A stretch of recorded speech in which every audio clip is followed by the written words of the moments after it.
Asante sana, thank you so much for sticking with us. We proceed with this morning conversation. Thank you for sticking with Good Morning Kenya. My name is Aguko.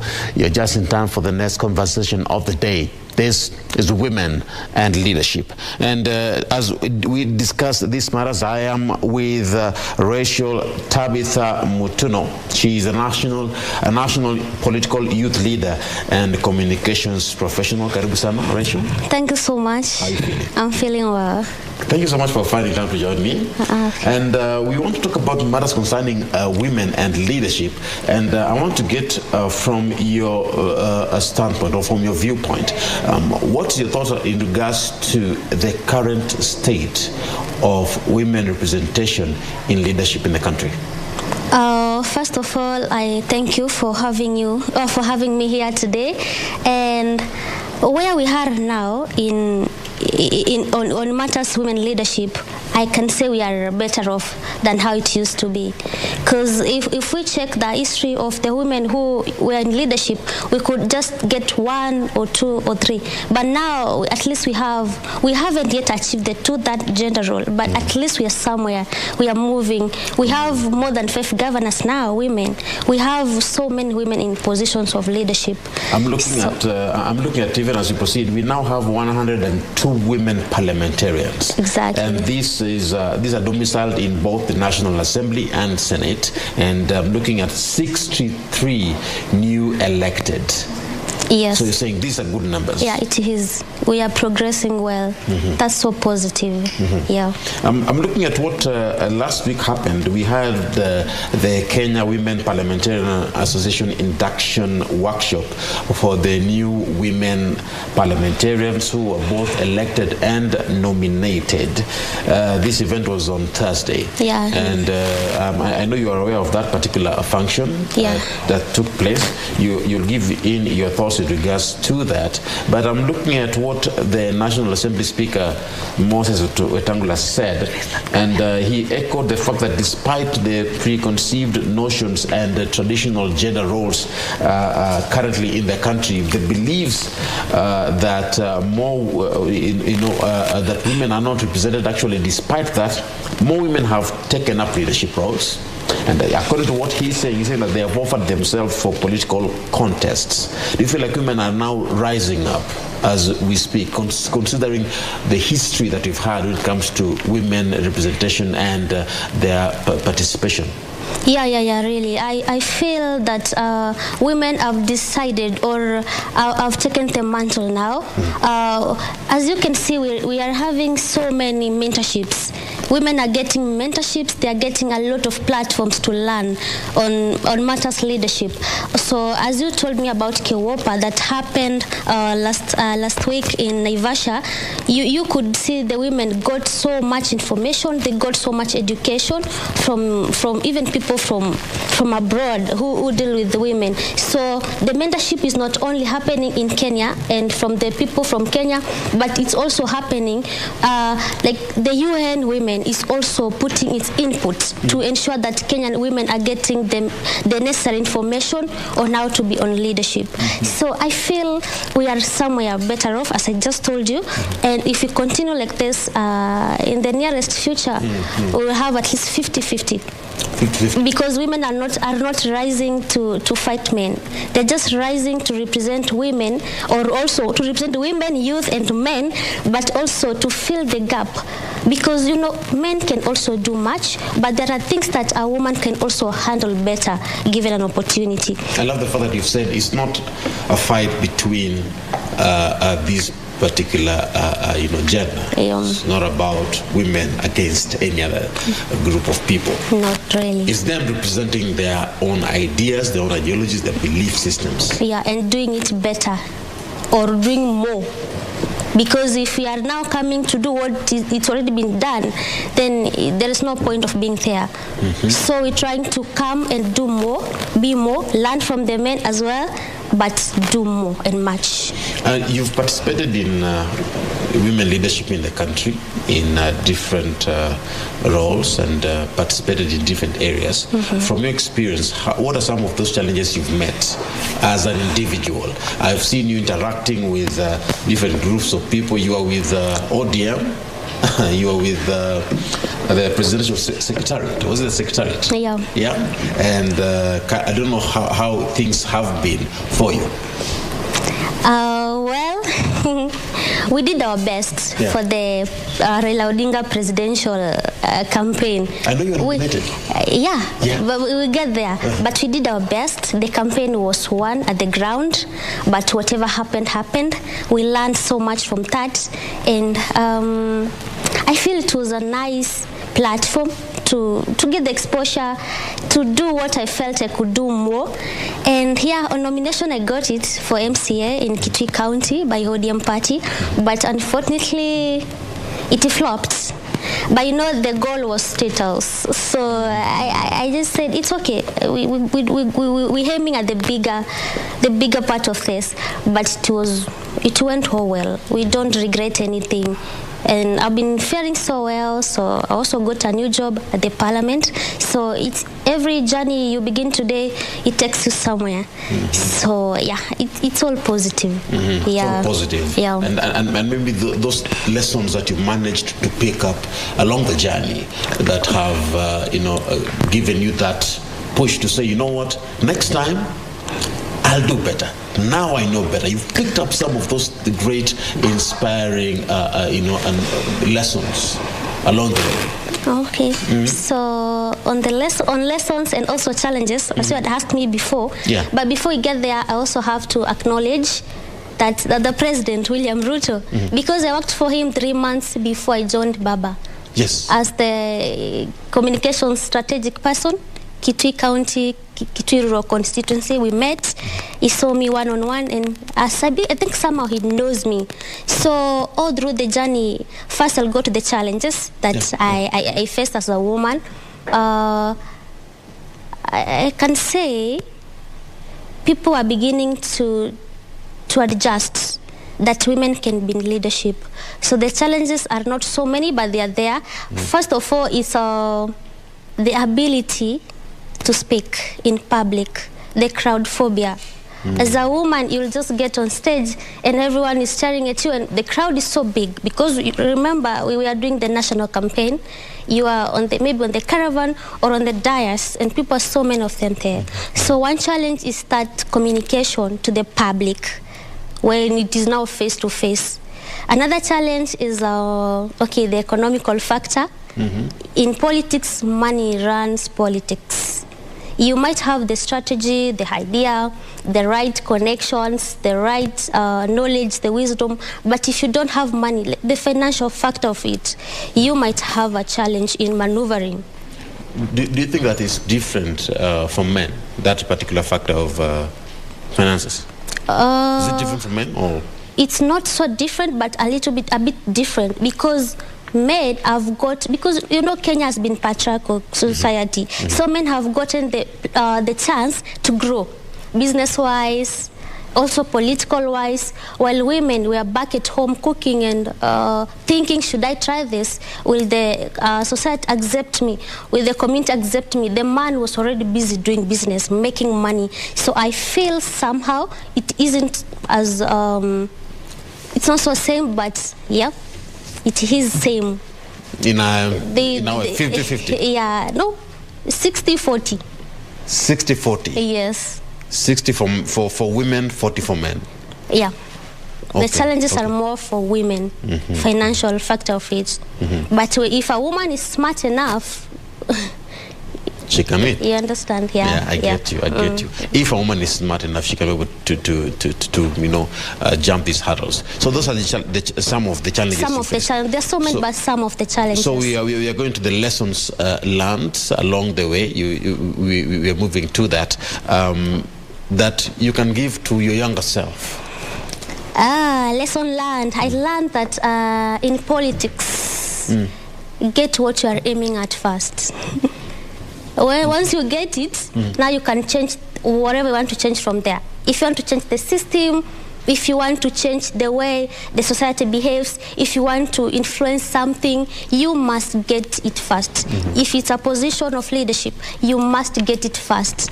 If you don't get it, you'll just be doing propaganda, saying how things went wrong, how you lacked money, how you lacked support.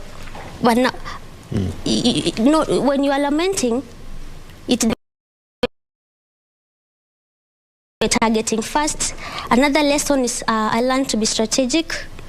I don't just wake up to do something.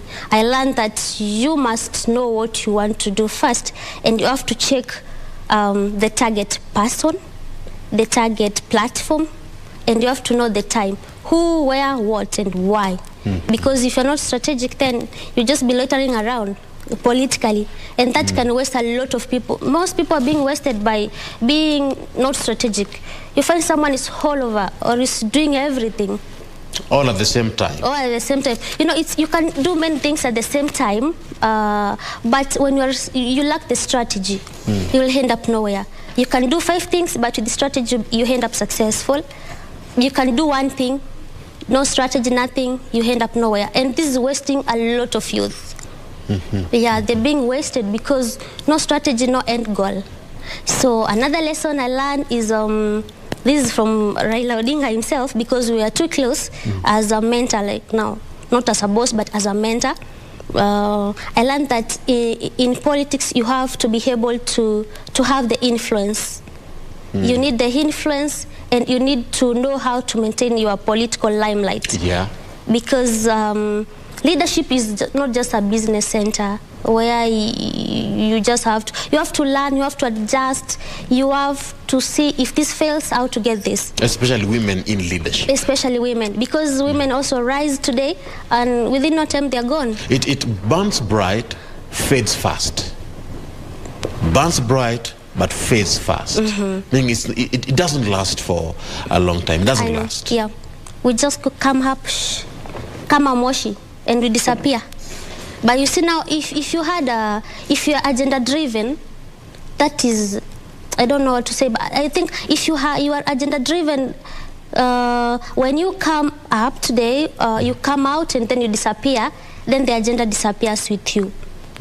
You need to see how you'll maintain this, to stay committed to the cause, so that the people who made you rise to seek the leadership position, so that the thing that pushed you to be in leadership does not suffer. Because let's say today I decided to vie to be in leadership, to help the community, or to mentor the youth, or to champion for something, or to be in the governance part of the leadership. And then I wake up, tomorrow I'm not there, you understand? Then whatever I rose to do, it's no longer achievable. It's gone, and you see we are different. Human beings are different. Whatever you want to do today, it's not what I want to do. Whatever another woman might want to do, it's not what maybe in my mind. Another woman might be rising to champion for ending the drug abuse. I might rise to champion for good leadership. So you see, if I'm not there, then there will be a gap. Now, what do you think about the aspect of support for women? And I'm going to narrow this particular question down to women and women. Women supporting each other. Do you feel like women need to work on that particular area? I was looking at a particular conversation, especially during the previous general election. And one aspect that came out for some people is that women can be their own enemies. That some of them do not support each other. Is that true? And what's your take on that? It is somehow true, but I encourage people to think beyond. For you to think that someone is not supporting you, it means you are not worth enough. You can rise in such a way that even the other woman has no choice. Make people lack choice for supporting you. But do women support each other? They do. Are they their own worst enemies? They are. They have their worst enemies, and they support also their own. Because for me, I've grown through women. Okay. I have to acknowledge them. I've grown through women. One is a nominated senator, another is a Yala MP now. You get it. So women support one of their own. That part of they don't support one of their own is the jealous part of it. And each human being was born with their jealousy, even if it's 5%. We all have our own weaknesses. We all have our weaknesses, especially the jealousy part. Everybody has it, 5%. So it's upon you to make someone lack option of supporting you by what you're doing. You invest in yourself first, and then they will invest in you.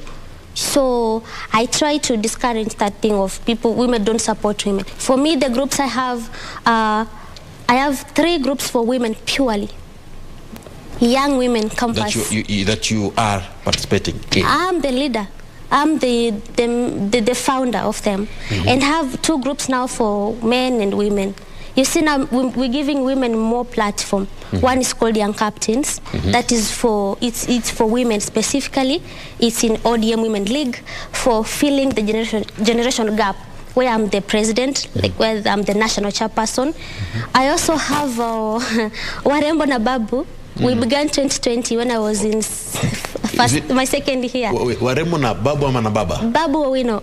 Oh, no, that was 2020, yeah, before Baba. Oh, okay. Yeah, tukiwa bado university tukaona he's our mentor, so we need to have a movement that we can sit with him. We get mentorship.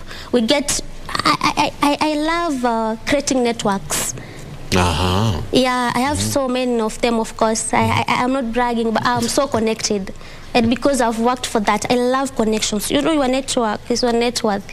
You can be rich by association. So that is for girls. We are 614. That's one WhatsApp group, but we are across the country for university students. When you have issues with health, when they have issues with, everything, issues are all over. We have, at least I tell them, you have this person now, talk to him directly. Get these things sorted. For Young Captains, we mentor them. We go for a lot of trainings sponsored to learn more. We have another group for women also purely for young mothers, and a campaign to end drug abuse and teen pregnancy. Now those are purely girls. So when you come to girls and boys, we have YALA, an organization called YALA, Young African Leaders and Aspirants, to give them a platform to grow politically. We have the other one called Comrades, but just basically youth. And those people are so many, like 1,000 people in one group, and they're not leaving the group because we are always busy doing something. We want everybody to learn beyond the normal politics, to learn more. And you see, for people to consider us, we have to create the platform within ourselves. Wow. I love what you're saying, and you mentioned quite a lot of different areas that I was going to touch on, but because of the interest of time, I may not be able to delve deeper into these particular areas. But one aspect that you mentioned was teen pregnancies, and as a women leader, there was a research that was, given out, statistics given out today. As a women leader, you ought to, maybe you can air your voice in regards to teen pregnancies, which is still alarming in terms of its rates, with an average of 27.6% in 10 vulnerable counties. And one county that is leading in this is Samburu County. Of course, among others, Samburu leads at 50%, according to this particular study that shows a majority of sexual activity among the unmarried women, while using contraceptives. Your take in regards to these high cases of teen pregnancies in the country? I feel we have failed, or we are about to fail as women leaders. We are not supposed to be in a country where every day teen pregnancy is rising. What are we doing? We're supposed to get to know what is the root cause of this. Is it the role? Is it headed by? Is it supposed to be fought, especially by women in leadership? The women should be at the forefront to fight these things. Exactly. Before men comes after us, we are the mothers. We're the mothers of tomorrow. We're the mothers of today. You know, in a society where a young girl has gotten pregnant before even she realizes her dream, we are doing nothing. We are killing the generation. Tomorrow we will not have women. They'll be in the village with 5 kids before they are 20 years of age. We have to insist on education. We have to give them mentorship. We have to let them know that there is so much beyond the village. Because it's happening most in the villages.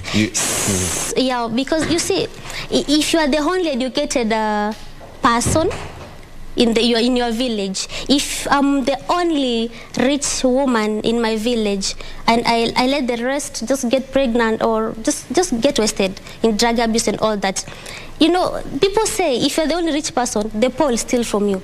To survive. If the girl gets pregnant over there, my son tomorrow, who is a graduate because I decided to focus on my family, will not get a wife to marry who understands what to be done. We'll just take in the village and everyone has a kid and he has to settle for less. Which, okay, not settling for less to have someone who has a child, but at least someone who decides, who understands themselves first before. Well, all right, but the reason why I'm asking that is because the young generation is coming up. Yeah, there's a generation that is also coming up after us. And I'm looking at student leadership. Also still a very key area because that's where you started from as a student leader. Yeah. You know, so what are we doing as a country, you know, to raise yet another generation of strong, honest, and leaders and straightforward leaders of integrity in the country, starting from the student level? If these statistics are what we're working with. I understand. Yeah. But now you see, for the generation to come up better and stronger, it has to be protected. Yeah. If they're not protected at the lowest level, I don't see them coming up to be anyone. They'll just end up at the villages and their counties. You'll find just 1%. You're not looking at 1%. You're looking at 50% plus, 50 plus 1. To ensure we have a generation of stable people, psychologically, emotionally, education-wise, career-wise. And that has to be done from the roots. So I don't think we'll have better people if this statistics keeps going up like this. But now students are coming up in leadership. They're doing, sure, they're coming up. Yeah, they are. So many of them, which is something so good. That's why we have leadership platforms for them to learn more, to get mentorship. But now if they lack the best mentorship, if they lack the best guidance, you know, we cannot assume that they know everything. Student politics is not like national politics. When you come out here, you see the real dust. Kivumbi yenyewe. Kivumbi yenyewe. I love what you're saying. Student politics is not the same as national politics. No, yeah, very different. Very different, considering that the Duale bill that happened to make sure we don't riot, no activism. You are campaigning in silence. I want us to bring this conversation to a close, and I still want to give you time to have a final word in regards to how women are rising in leadership. And I want you to talk to the Kenyan women watching you today, whether young or old. Your parting shot as you bring this conversation to a close within a minute. Well, for women who are coming up now, what I can tell you is, if you are going for a position of power or leadership where you have to gamble with men, win because you deserve to win. Do not win because of favor. Do not win because you are a woman.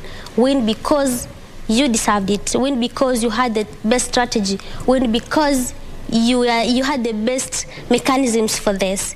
Don't wait for favors. Do your best. Believe in yourself because you can do much. You can do better. What a man can do, you can do better, except some other things. Just believe in yourself. I won't ask which other things, but it's okay. Thank you for coming.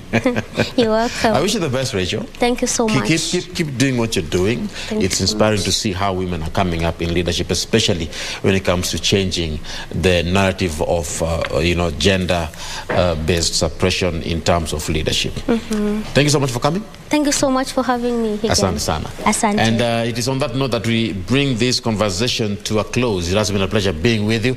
And we now end Good Morning Kenya on this fine Wednesday morning. Thank you so much for sticking with us right here on KBC Channel 1. My name is Aguko. On behalf of everybody that ensured this show was a success, may God bless you. May God bless the work of your hands. Asante sana.